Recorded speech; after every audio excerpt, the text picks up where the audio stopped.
불 좀 꺼주시고요. 오늘은 위장관 계통 중에서 위, 스토막 부분을 다뤄보도록 하겠습니다. polEV.com 기창으로 일단 지난 시간에 배웠던 간 비장에 대해서 간단하게 리뷰를 하고, 그리고 오늘 스토막 위 부분을 나가도록 하겠습니다. 수업 마치자마자 리포트 리뷰를 하도록 하겠습니다.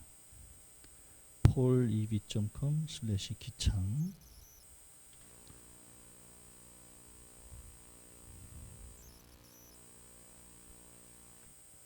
접속이 됐을 걸로 믿고, 요 복부 방사선 외측과 VD 상에서의 매스에 관한 문제입니다. 9살 중성화 수컷 믹스견이 기력 저하와 복부 팽만으로 내원했습니다. 여러분이 외측상에서 보이는 비교적 둥근 매스, 복배상에서 보이는 중앙에서 약간 우측에 치우친 둥그런 매스에 관한 문제입니다. 이 매스에 관해서 여러분 지문에 나와 있는 내용을 잘 보시고 옳지 않은 설명을 고르는 문제입니다.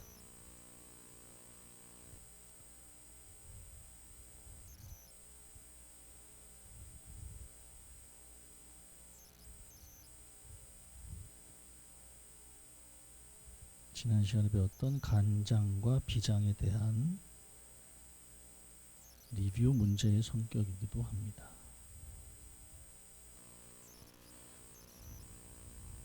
스무 분 이상 답을 하면 조금 어려울 수도 있겠는데요. 한번 보실까요?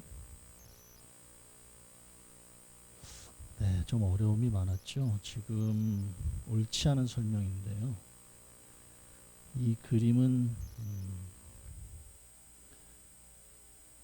복부 외측상에서 간장, 위장 바로 뒤편에 속한 소위 미드 벤트럴, 복부의 중앙에 아래쪽에 있는 매스가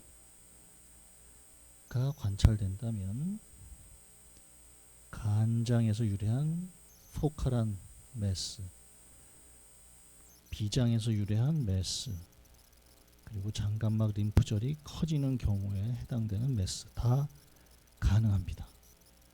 물론 그 중에 비장 매스가 가장 확률적으로 높기는 합니다만,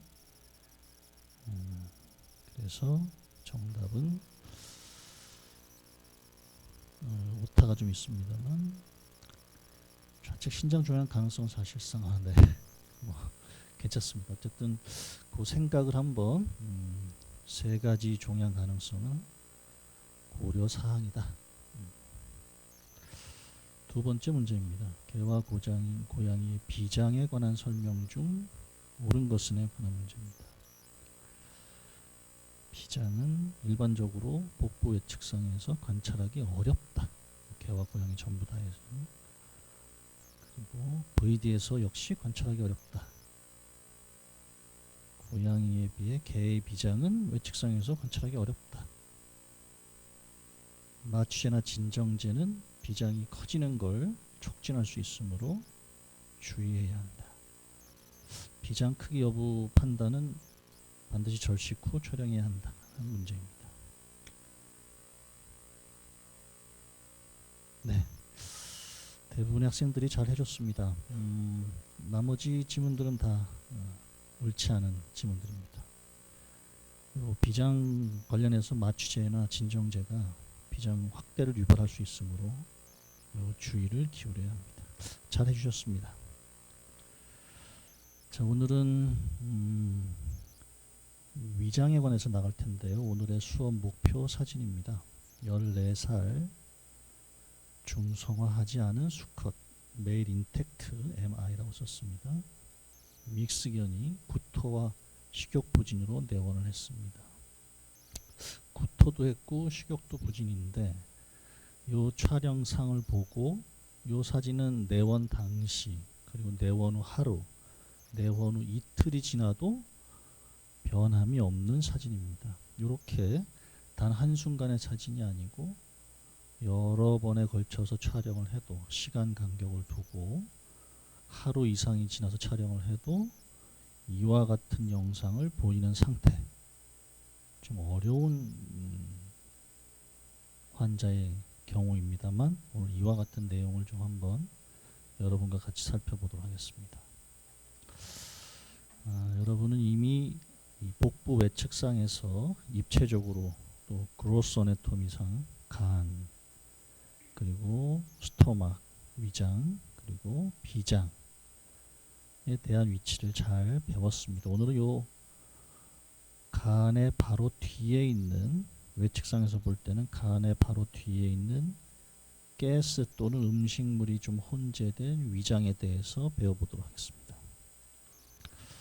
우선 위장은 여러분들 해부학적으로 아마 잘 알고 있으리라 믿습니다. 요 식도에서부터 카디아 시작으로 펀더스, 바디, 유문부, 팔로로스죠. 팔로로스는 확장력이 큰 엔트롬과 스핑터 머슬이 있는 캐널로 이어져서 이제 12지장으로 나가게 됩니다.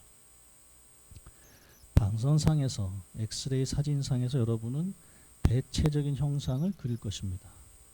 이 구분하기는 이 해부학적 위치에 따라 가늠할 뿐입니다.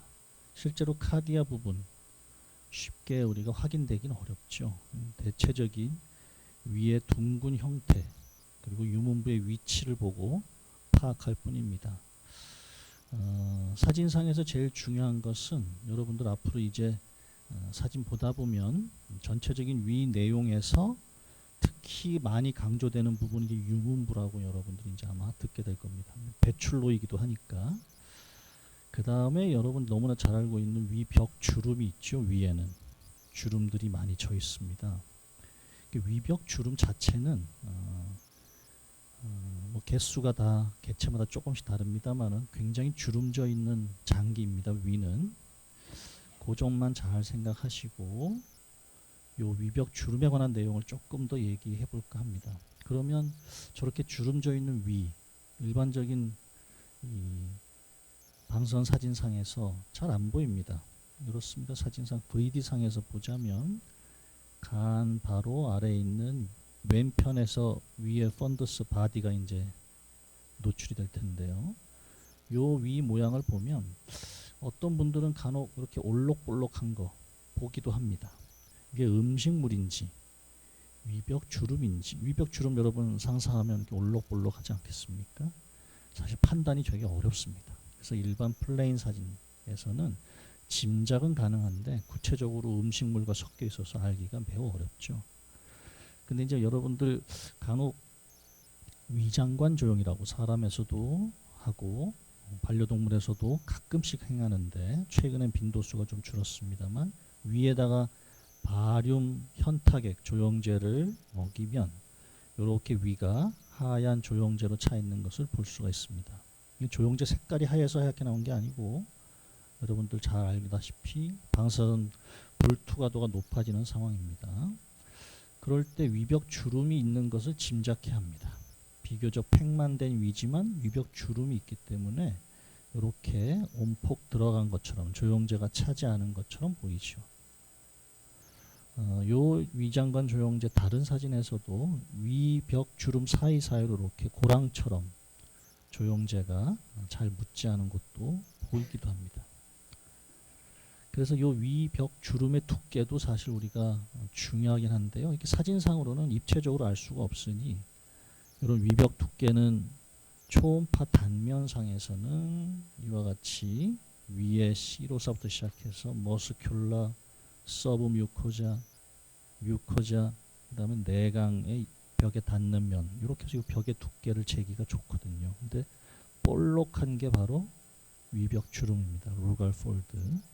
물론 CT상에서도 위를 촬영된 단면을 보면 요 액체가 차 있는 가운데 위벽 구분이 조금 됩니다. 이렇게 올록볼록하지요. 이게 위벽 주름이에요. 요 위벽 주름의 두께가 개체마다 너무 차이가 크지요. 보통 수 밀리미터 됩니다. 이런 정도가 이제 엑스레이 상에서는 이렇게 짐작할 뿐입니다. 병변이 아닙니다. 그리고 진짜 두께를 재기 위해서는 다른 방법, 초음파나 CT가, 특히 초음파가 매우 유용한 장비겠죠. 두께가 두꺼워진다는 뜻은 질병을 뜻합니다.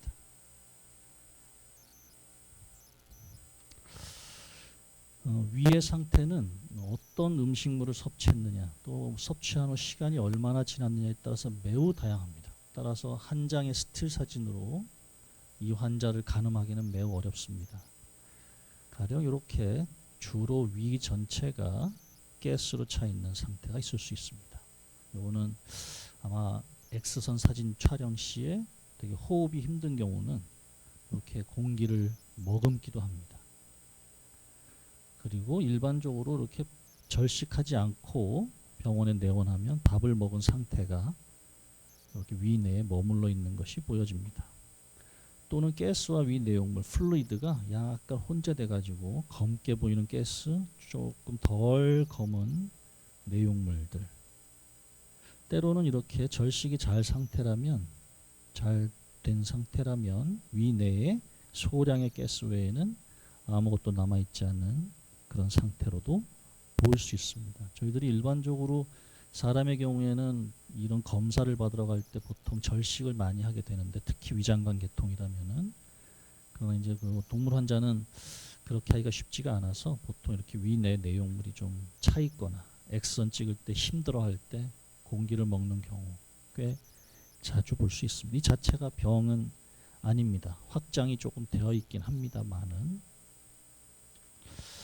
그래서 이 위장의 그 정확한 위치를 입체적으로 이해할 필요가 좀 있습니다. 이게 음식물을 가득 담아내고 있는 경우에 한해서 한번 저희들이 요 위가 어떻게 실제로 입체적으로 있는지를, 단순히 위의 해부학적 구조가 아니라 실제 환자가 어떻게 있을 때 위의 모양은 어떨까를 이제 가늠해 보는 시간을 가질 텐데요.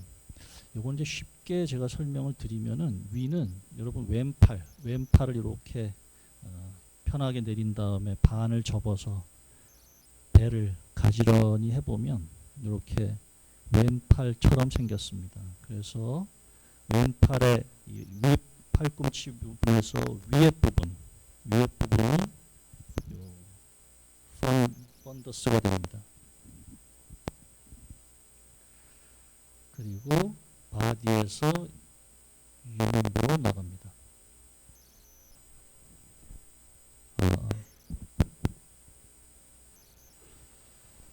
이렇게 니은자에 가깝게 생겨 있습니다. 이것은 내용물이 중력에 따라 달라지기 때문입니다. 죄송합니다.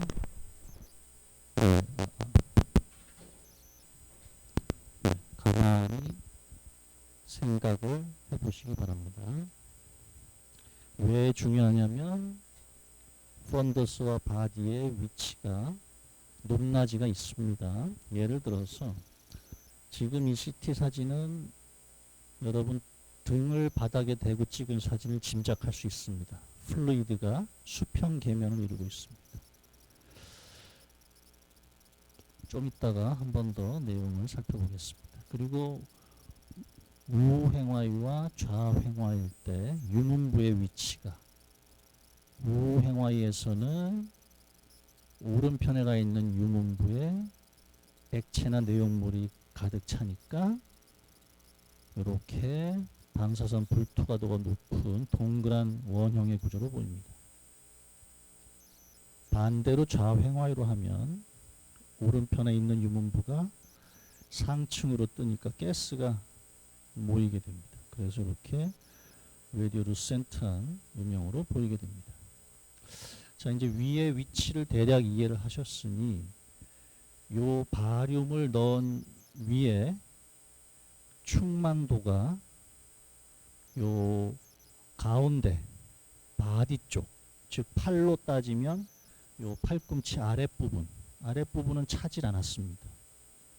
이유는 등을 눕혀서 찍은 그런 VD 사진이기 때문입니다. 이와 같이 생긴 위, 등을 대고 찍었을 때는 높낮이가 차이가 있으니까 중력에 의해서 소량의 플루이드라면 펀더스 유문부 일부만 찹니다. 대부분의 바디에는 조영제가 차질 않죠. 이런 일이 생깁니다. 물론 조영제를 100%다 충만하게 넣으면 이런 일은 안 생기죠. 반대로 이 정도 용량이면, 위 내의 반 정도 이하의 용량이면 DV, 스터널 리컴번스죠. 엎드려 찍은 사진에서는 엎드리게 되면 이 펀더스 쪽으로는 조영제가 고이지 않게 되죠. 이런 입체적인 걸 이해를 돕기 위해서 했습니다. 우행화의 좌행화에는 이제 여러분들 잘 이해를 하셨을 거라고 믿습니다. 이것은 글쎄 외우려고 할 이유가 없습니다. 여러분이 해부학적으로 위가 어떻게 생겨 있는가를 이해하면 그뿐입니다. 따라서 이것이 혼돈이 되시는 분은 다시 한번 해부학적으로 위가 개의 경우에 어떻게 생겨 있는지를 한 번 더 생각을 해보시면 될 것 같습니다. 개와 고양이는 해부학적으로 여러 가지가 다른데 위 스토막 역시 좀 다릅니다. 플레인 VD상에서 위는 척추의 수직 방향으로, 즉 펀더스 바디부터 유문부까지 이어지는 라인이 주로 척추의 수직 방향으로 이렇게 가로져 있습니다. 반면 고양이는 이 개가 이렇게 일렬로 늘어서 있는 반면에 위축이 소위 펀더스부터 팔로러스까지 연결되는 선이, 고양이는 그에 반해서 조금 다릅니다. 약간 J자 모양이죠. 위장관 조형을 하면 이와 같이 개의 경우에는 펀더스부터 바디 유문부까지가 척추의 수직 라인으로 한 라인에 그려져 있는데 고양이는 그렇지 않습니다. 거의 가운데에서 약간 왼편으로, 유문부도 개는 유문부가 오른편에 가 있는 반면 고양이는 거의 가운데에서 약간 오른편에 가 있죠. 이렇게 J자처럼 생겼습니다. 차이가 좀 있습니다. 이 위를 비롯한 위장관계는 이렇게 X선상에서, 일반 플레인 X선상에서는 구분이 어려운 점이 많다고 그랬잖아요. 아까 루갈 폴드도 보기 어렵고 위벽 상태도 보기 어려워서 초음파 CT를 촬영하게 되는데 주로 초음파의 도움을 많이 받아요. 초음파를 보면 위의 상태, 위 내에 비워진 상태, 주름이 져 있고 위 내에 아무것도 없는 걸 볼 수가 있고, 물이 차 있을 때 물은 초음파에서는 검게 보입니다. 반사되는 게 없어서. 그래서 위 벽과 주름을 평가하기 좋은 상태일 수도 있고요.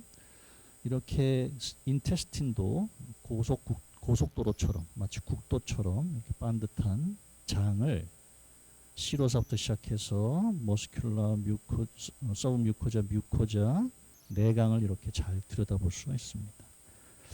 자, 본격적으로 방사선을 중심으로 위장관 질환에 대해서 한번 이제 살펴보도록 하겠습니다.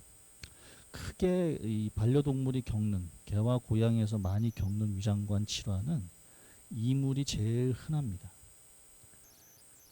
이물이 있을 경우에는 위가 막힐 수도 있고 막히지 않을 수도 있습니다. 위가 막히는 경우도 간혹 발생합니다. 위가 확장되고 꼬이는 소위 GDV라는 건 큰 개에서 많이 생기는데, 이런 경우는 위가 꼬였으니 배출이 안 되겠죠. 막히는 일이 벌어집니다. 그리고 유문부가 비후돼서 유문부의 길이 막혀 있는 경우도 간혹 있습니다. 그 밖에 개에서는 사실 그 위의 궤양이라든가 종양과 궤양은 좀 밀접한 관계가 있습니다만은 사실 상대적으로 많지는 않습니다. 놓치면 안 되지만 굉장히 진단하기 어려운 케이스입니다. 그리고 마지막으로 위의 염증, 오탑니다만 위의 염증성 병변에 대해서 잠깐 살펴보도록 하겠습니다. 첫 번째 이제 위 이물입니다. 반려동물은 흔하게 이제 위 이물을 먹고 사진상에서 표현이 되기도 하고 표현이 잘 안 되기도 하는데요. 요 개의 복부 외측상과 VD상에서 여러분은 아마 위내에서, 사실 위내에서 여러분이 발견할 수 있는 일반적인 내용물들은, 우리가 섭식 가능한 내용물들은, 소화 가능한 내용물들은 다른 연부 조직과 크게 다르지 않습니다. 그런데 지금 여러분이 보시다시피 위내에 가득 차 있는, 적어도 본 덴시티 이상이죠. 이렇게 방사선 불투과성의 뼈 이상의 음영들은 사실 저게 일반적으로 섭식하는 건 아닙니다. 그래서 이 경우는 지금 뭐 히스토리들 잘 들어보면 뭐 예를 들어 닭고기 뼈를 먹을 수 있도록 지금 해놓은 그런 상태에서 걔가 이제 섭취한 겁니다. 뭐 뼈만 먹진 않았겠죠. 이렇게 해서 뼈 이물이 굉장히 흔합니다. 물론 뼈뿐만 아니라 소화가, 이 뼈는 어떤가요? 소화가 됩니다. 그래서 이물 중에서 잘게 부서진 뼈라면 대부분의 임상가들은 큰 걱정을 하지 않습니다. 소화가 될 테니까요. 개는 뭐 육식동물 중에 잡식성에 속하고, 잡식성인 개는 뭐 얼마든지 소화 가능합니다. 일반적인 뼈는.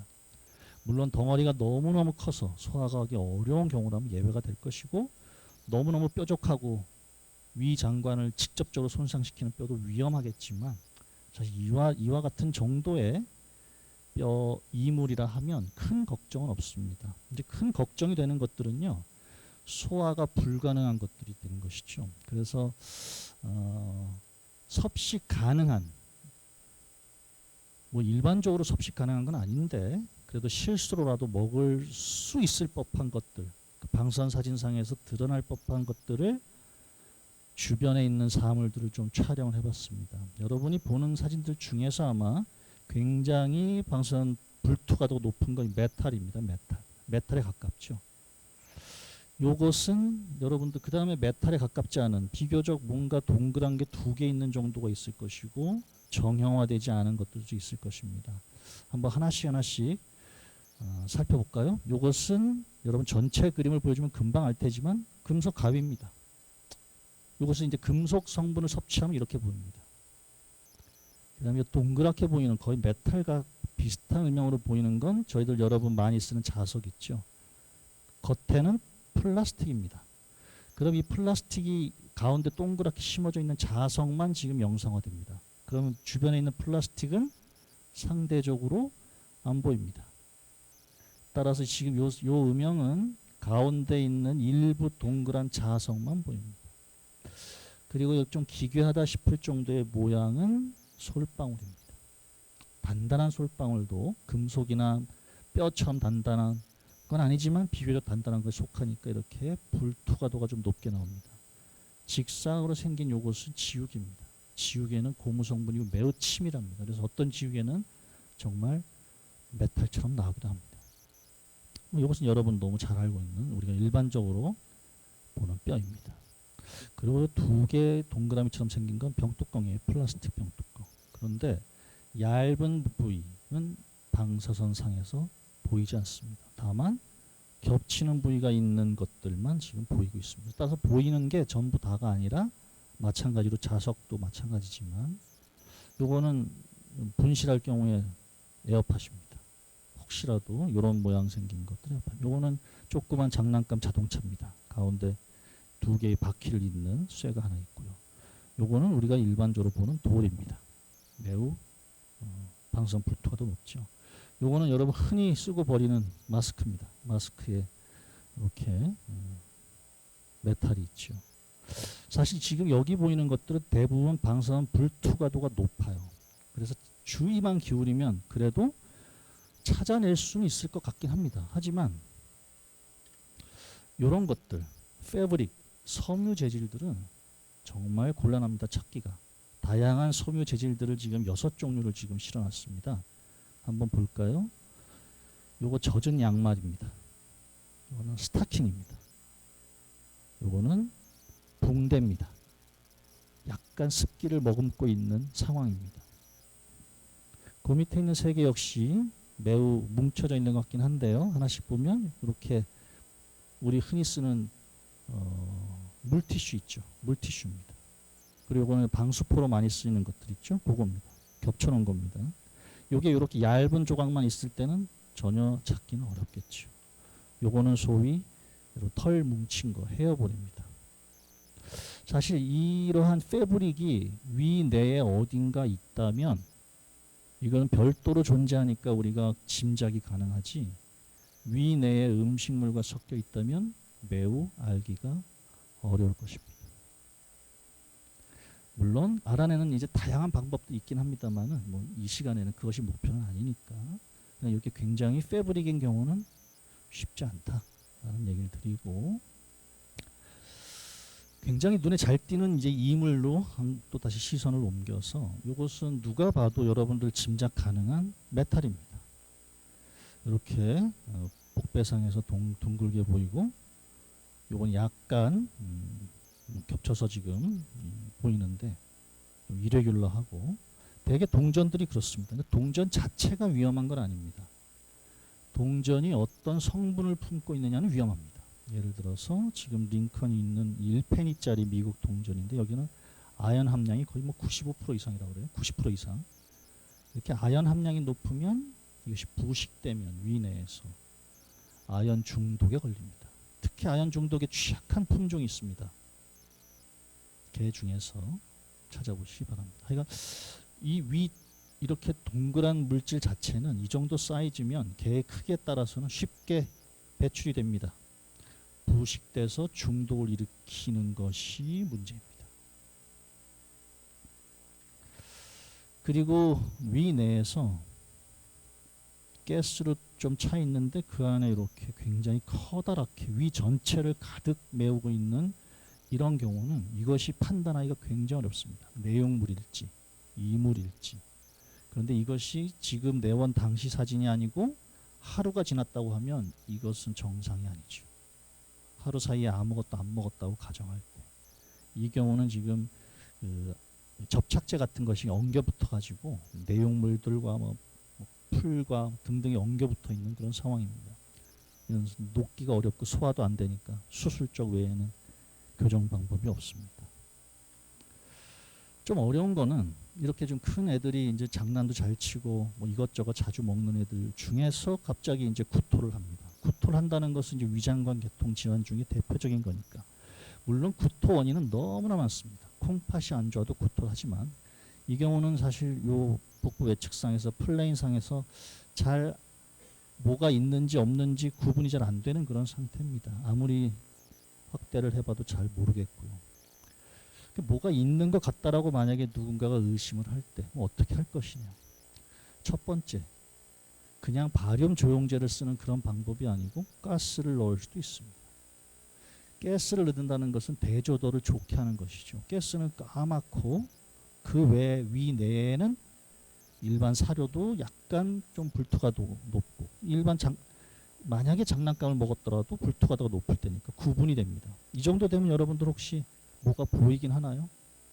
아마 이 정도 되면 그 집주인은 너무나 무엇인지 잘할 거예요. 늘 아기가 가지고 노는 것이라면. 근데 여러분은 지금 뭐 이건 뭔가 있는 것 같긴 한데밖에 안 느껴지죠. 아까 우리가 봤던 것들 중에 혹시 패브릭, 이 대체로 이런 정도로 보일 겁니다. 실제는 이런 장난감이에요. 이게 소화가 안 되겠죠. 뭐 수술적 교정을 통해서 꺼내는 것이 아이디어하겠죠. 이렇게 이런 경우는 가스를 통해서, 이거 네거티브 컨트라스트 스터디라고도 합니다. 소위 네거티브는 검게 보이는 걸 주로 말합니다. 반대 개념 바륨을 넣는 것은 포지티브라고 하죠. 그다음에 이제 위 이물 이제 말고 위의 문제 중에 위가 꼬여서 폐쇄가 일어나는 경우가 대형 견종에서 가끔씩 있습니다. 중대형 견종에서. 소위 우리가 이거를 위가 확장되고 꼬였다 그래서 GDV라고 흔히 많이 합니다. GDV는 응급 상황에 속합니다. 위가 꼬였다는 얘기는 위 주변의 대형 혈관들이 꼬여서 순환도 안 되고 매우 응급 상황이 한데요. 그럼 이제 영상에서는 어떻게 볼 것이냐. 위가 꼬였기 때문에 정상적이지 않은 위의 위치를 찾는 게 핵심입니다. 핵심은 원래 유문부가 오른편에 있죠. 동물에. 그런데 여기는 위가 꼬여서 위의 유문부가 반대편에 가 있는 상황인데 이걸 보고 그럼 이게 유문부인지 아닌지 어떻게 하느냐. 아마 그 방법은 위가 지금 여러분 보시면 이게 구분이 되어 있습니다. 유문부와 위, 이걸 우리는 분방화라고 합니다. compartmentalization. 위가 이렇게 나눠져 있는 것이 정상적이지 않은 위치에서 보일 때 이 조그만 부분을 유문부라고 할 수 있습니다. 자, 이 상황은 우횡화에서 연출 가능한 사진입니다. 좌횡화로 이 정상적인 위가 꼬여 있는 상황인데요. 좌횡화로 하면, 왜냐하면 좌횡화로 하면 대부분의 위내 가스가 잘 보이는 상황이기 때문에 어렵습니다. 그래서 우횡화로 했을 때 원래 유문부는 오른쪽에 있지만 지금 이 GDB 상황은 유문부가, 여러분 상상력을 잘 동원하시기 바랍니다. 이 GDB는 유문부가 위 전체 면적보다 좁은 유문부가 오른쪽이 아니라 왼쪽에 있다고 가정하시는 겁니다. 유문부가 왼쪽에 있으니까 왼쪽에 가스를 보내서 유문부를 보이게 하려면 오른쪽으로 눕혀서 찍는 게 유리합니다. 모든 GDB가 그렇진 않지만 대부분의 GDB가 이러니 응급 상황에서 사진을 꼭 한 장만 찍어야 한다면 우횡화의 한 장만 찍는 것이 좋습니다. 이 응급 상황이라서 여러 장을 못 찍어요. 그러니까 이렇게 좌횡화로 찍었다가는 특징이 없습니다. GDV의 영상적 특징은 이 분방화거든요. 소위 이렇게 생긴 모양을 외국에서는 뽀빠이 팔, 여러분이 뽀빠이를 얼마나 잘 아는지 모르겠지만 팔이 어마어마하게 굵어요. 뽀빠이 팔처럼 생겼다고 생각하시면 되는데 한번 또 인터넷에서 서치해 보시기 바랍니다. 그러면 GDV는 어떤 상황이냐면요. 이렇게 예를 들어서 GDV를 수술하는 수술자 위치나 진단하는 진단자 위치에서 보는 겁니다. 걔를 눕혀놓은 상황입니다. 그럴 때 시계 방향으로 꼬이는 겁니다. 이렇게 정상적인 방향에서 시계 방향으로 유문부가 돌아갑니다. 그런 상황이, 그래서 흔히 GDB가 시계 방향이냐 반시계 방향이냐고 얘기하시는 분이 있는데요.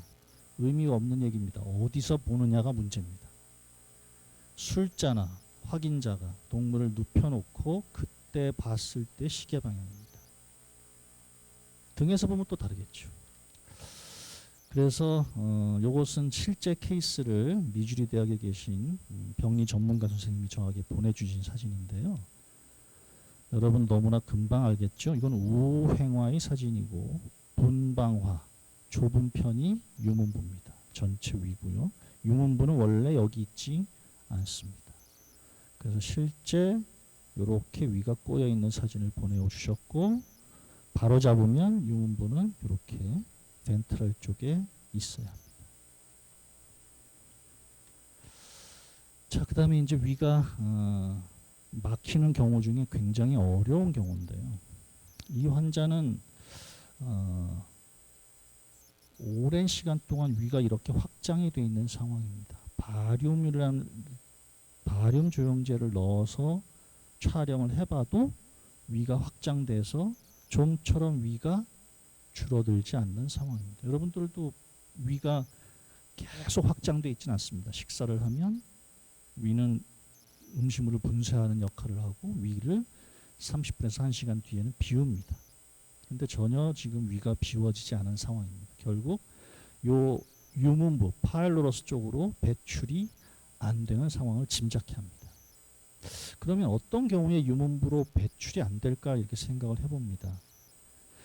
아까 우리가 봤던 GDB 갑작스럽게 꼬였으니 유문부로 배출되기가 어려운 상황은 첫 번째. 그 다음에 이물이 유문부를 꽉 틀어막고 있을 때. 그런데 지금 이 경우는 GDB도 아니고 위치는 변함이 없고 유문부 쪽에 막고 있는 이물의 가능성은 없어 보입니다. 그러니까 억큐트하진 않습니다. 그러면 좀 시간이 걸린 일들이 생겼을 텐데 비교적 좀 어린 개에서 유문부의 머스큘라층이 두꺼워지는 하이퍼트로피가 생기는 경우는 이렇게 좁아질 수 있습니다. 이게 유문 배출로가 이렇게 부어가지고 좁아져가지고 내용물이 못 내려가는 그런 상황입니다. 물론 여기에 종양이 있어도 그렇습니다. 근데 종양 발생은 상대적으로 좀 떨어지니까 가령 어린 개에서 특히나 이렇게 제대로 못 먹고 또 위가 계속 확장돼 있고 그렇다면 어린 개가 특히 그렇습니다. 그러면 이렇게 유문부가 부어 있는, 그래서 좀 좁아진, 그래서 부어서 좁아진 유문부 협착을 의심해 볼 수도 있습니다. 종양의 경우는 뭐 케이스가 거의 많지 않기 때문에 이런 경우. 근데 나이가 많아서 만약에 GDB도 아니고 이물도 없고 유문부도 심지어는 비유가 되지 않았다, 종양도 없고, 그런 경우라면 자, 첫 번째 생각할 수 있는 거는 제대로 이 신경성 내지는 여러 가지 우리가 알기 어려운 원인들로 인해서 배출이 잘 안 되는 경우니까, 그런 경우는 정말 이렇게 좀 뭔가 뚜렷한 원인이 있으면 수술적 방법이 뭐 추천이 됩니다. 근데 그렇지 않으면 치료 방법에 신중을 기해야 되겠죠. 그래서 이렇게 오랜 시간 동안 바리움을 먹여도 위는 줄지 않고 있는 상황을 우리는 오랜 시간 동안 걸쳐져 유문부에 뭔가 문제가 생긴 겁니다. 아까 봤던 유문부의 비대가 좀 일반적인 상황이라, 이 사진도 마찬가지입니다. 유문부에 나가는 배출로가 좁아져서 잘 못 나가고 있습니다. 아주 소량의 조영제만 나가고 있고요.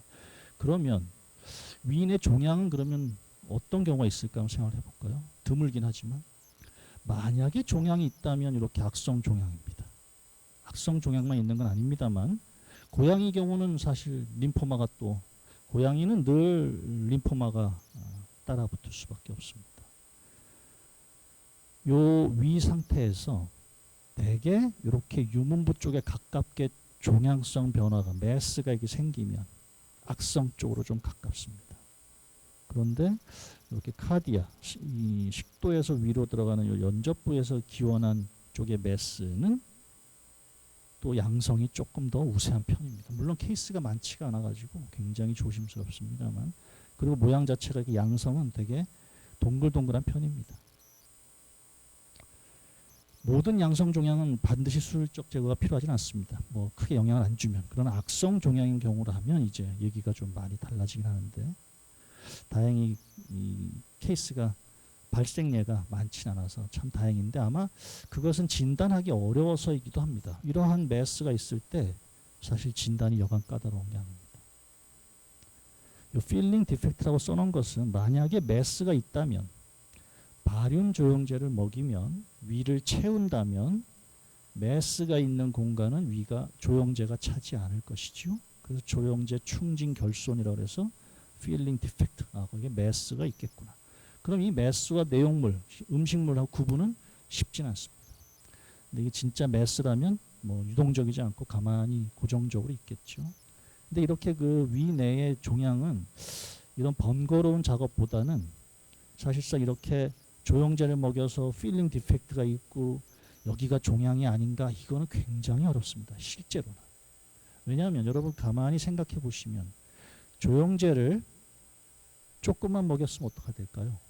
위가 채워지지 않았다. 똑같이 보입니다. 그러니까 조영제로 충분히 팩만 시켰다는 보장이 없으면, 보장은 되게 어렵잖아요. 그렇죠?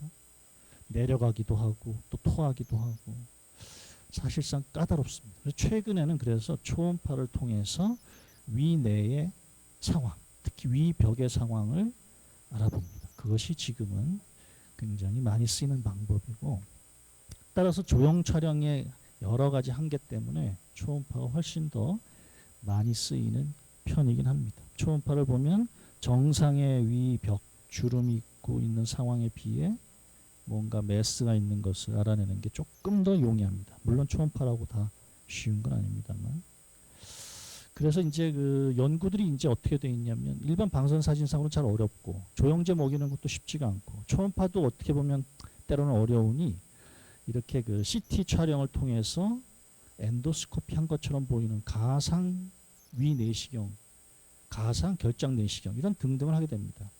실제 내시경에서의 매스와 위 CT 촬영 후에 재구성한 요 3차원의 버추얼 엔도스코피가 거의 유사하다는 연구 결과도 있긴 합니다. 그러나 임상적으로는 위내 질환이 사실 많지가 않기 때문에 좀 개에서 많이 쓰이기는 좀 현재로서는 좀 어려운 상황이기도 합니다. 하지만 이렇게 가상의 위 내시경도 연구가 좀 되어 있습니다.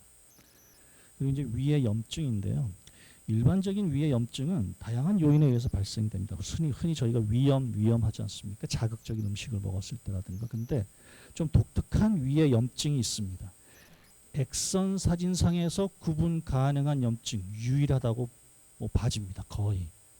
소위 유레미아 상태, 즉 신장 기능 부전 때문에 요 독소가 몸에 쌓여서 나타내는 염증, 전신으로 나갑니다. 근데 위에서는 위의 염증은 어떻게 보냐면 여러분들 위를 가만히 보시면 매우 규칙적으로 방사선 불투가 더 높은 라인들이 보이시죠? 이게 위벽 주름 따라서 즉 위점막이 석회화가 되면 이렇게 보입니다.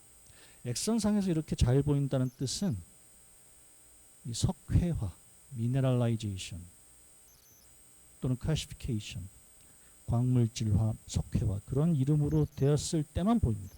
실제로 이 다른 위 이런 것들을 보고 혹자는 여기도 뭔가 이렇게 음영들이 이건 뭐 이 규칙적인 주름 따라가는 거하고는 좀 다르지 않습니까? 이렇게 위 점막의 병적 상태가 엑선상에서 보일 만큼 석회화되는 것은 유레믹 게스트라이티스가 거의 유일한 것 같습니다. 그러니까 신장 기능 부전이 너무 심한 개들의 경우에 하나입니다. 물론 이걸 보고 신부전을 진단하라는 뜻은 아닙니다. 그러나 신부전에 걸려서 여러분 혈액화학적으로 뭐 배웠거나 배우게 될 이 아조테미아, 비유엔 크레아틴 상승이 심하고 뭐 혀도 썩어가고 온갖 유레미악 신드롬 사인에 걸렸을 때 이렇게 위가 보이는 경우도 간혹 있습니다. 다른데 염증은 이렇게 석회가 잘 안 됩니다. 위 점막에 주로 친화적인 것 같습니다. 바륨 조형은 이렇게 여러분이 지금 요 위 보이는 두 개의 사진이 있는데요. 매우 방사선 불투과도가 높은 바륨 조형이 있습니다. 진짜 바륨. 근데 상대적으로 좀 흐릿한 거는 소위 게스트로그라핀이라고 두 개의 조형제는 차이가 있습니다. 이 바륨 조형제는 멸균된 조형제가 아닙니다. 이 게스트로그라핀은 멸균된 조형제입니다. 따라서 여러분 위장관 조형을 해야 되는데 위나 장에 퍼포레이션, 구멍이 생겼다고 가정하면 조형제가 복강으로 새 나갈까봐 멸균 조형제를 쓴다는 것이 원칙이긴 합니다만은 어려운 점은 이렇게 방사선 불투과도가 높지 않은 게스트로그라피는 천공이 조금 있다 하더라도 발견이 좀 어렵습니다. 그런데 이 바륨 조형제는 방사선 불투과도가 높아서 천공이 있는 경우는 비교적 조금 알아내기가 더 쉬운 것 같아요. 그러니까 텍스트상과 임상의 현실 사이에 고민이 많습니다. 사실 바륨 조형제에 대해서 여러분에게 자세하게 설명을 하진 않겠습니다. 여러분의 목표는 바륨 조형을 하는 게 아니기 때문에. 다만 이 바륨 조형은 아까 우리가 앞서 쭉 얘기해 왔던 것들 중에 꼭 필요성이 있는 것들이 있긴 한데요. 요거는 대개 킬로그램당 한 거의 10cc 정도를 먹여요. 꽤 많이 먹이죠. 물론 안전한 게스트로그라핀 같은 또는 혈관 조형제나 쓰는 것들을 안전하게 쓸 수도 있긴 합니다만은 이렇게 억지로 먹이다 보면 진정이나 마취를 사실 거의 안 합니다. 물론 어떤 경우는 되게 협조가 안 되는 경우는 간혹가다 하긴 하는데요. 그러니까 이렇게 억지로 먹이다 보니까 자칫 잘못하면 이렇게 폐로 들어가서 환자가 잘못되는 경우도 없지 않아 있습니다. 또는 구토를 하고 그것이 다시 기관으로 들어가는 또 오연성 문제도 만만치 않고 해서 사실 최근에는 빈도수가 많이 줄었습니다. 근데 만약에 하게 되면 이와 같이 거의 콜론에 가기 직전까지, 왜냐하면 위장관 조형이거든요. 위장, 특히 장 중에서 이게 대장은 관심이 없습니다. 대장이 들어가는 순간이 거의 2시간 넘어서거든요. 이렇게 위장관 조형을 하면 시간별로 많은 엑스레이 촬영을 해야 됩니다. 진단적으로도 굉장히 까다롭긴 하고요. 이렇게 한 30분 정도 지냈더니 위 내용이 지금 뭐 거의 없습니다. 그래서 위가 사실 이걸 얘기하려고 지금 사실 위장관 얘기를 꺼낸 건데요. 일반적으로 위가 비워지는 시간을 우리는 게스트릭 엠프팅 타임이라고 합니다. 어느 정도냐면 거의 30분이나 1시간 내에는 위 내용물은 다 비워집니다. 그러니까 발음 정제를 먹였을 때 30분에서 1시간 내면 다 비워져야 된다는 얘기죠. 그런데 만약에 이것이 뭐 서너 시간 이상 위 내에 머무르고 있다면 그건 조금 문제입니다. 빨리 내려가는 건 큰 문제는 아닙니다. 그런데 이게 지연됐다고 해서 다 그런 병이냐, 뭔가 정말 엄청난 치료를 해야 되는 거냐, 꼭 그렇지는 않긴 합니다. 어려움이 많습니다. 뭐 그런 정도로만 얘기를 하고, 위장관 조형 말고도 빕스, V가 아니고 B로 시작합니다. 이거는 바림을 묻힌 조그만 알갱이들을 먹여서 배출되는 상황을 지켜보는 건데요. 최근에는 임상적 가치가 높지가 않아서 잘 활용은 안 되고 있습니다. 오늘 얘기를 마무리를 좀 이제 하겠습니다. 오늘은 이물 중에서 불토가 더 높은 것들은 그래도 발견하기 쉽지만 또 보이는 게 전부가 아니라는 사실을 플라스틱 예를 들어서 설명을 드렸고, GDB 같은 경우는 우행화율을 높여서 한 장을 촬영하면 그나마 효과적으로 촬영할 수 있고, 어린 개에서 특히 배출이 안 되는 유문부 쪽에서 배출 안 돼서 위가 커지는 경우라면 유문부가 비호되어서 스테노시스가 생긴 건 아닐까 의심해 볼 수도 있긴 합니다. 위에 그 종양성 병변은 사실상 크게 개에서는 많지는 않지만 있다면 사실 이것은 엑스선상에서 발견하기보다는 위장관 조형, 초음파, CT 등등이 필요할 것이고요. 유레믹 게스타이티스가 아마 위의 염증 상황을 알려주는 엑스레이에서 발견할 수 있는 그 유일한 것이 아닌가. 위 염증치고는 뭐 그렇습니다. 그래서 지금 처음에 고형로프로 세웠던 요 환자의 사진은 여러분 짐작하는 것 중에 하나가 있습니다. 이물은 아니고요. GDB가 아닙니다. 종양성 변화도 아니고요. 염증도 없습니다. 그러면 남는 건 이렇게 제거해 나가다 보면 하나가 남습니다. 어린 개는 아니지만. 그래서 요 유문부를 엑선상에서는 위 확장을 보고 유문부 비후를 확인하고자 초음파를 보면 어느 정도 확인이 됩니다. 그래서 초음파 보고 위 유문부 비율을 확인하고 수술적 방법으로 처치를 했습니다. 네, 여기까지 위에 대해서 수업을 마치도록 하겠습니다. 질문 있으시면 질문 부탁드립니다.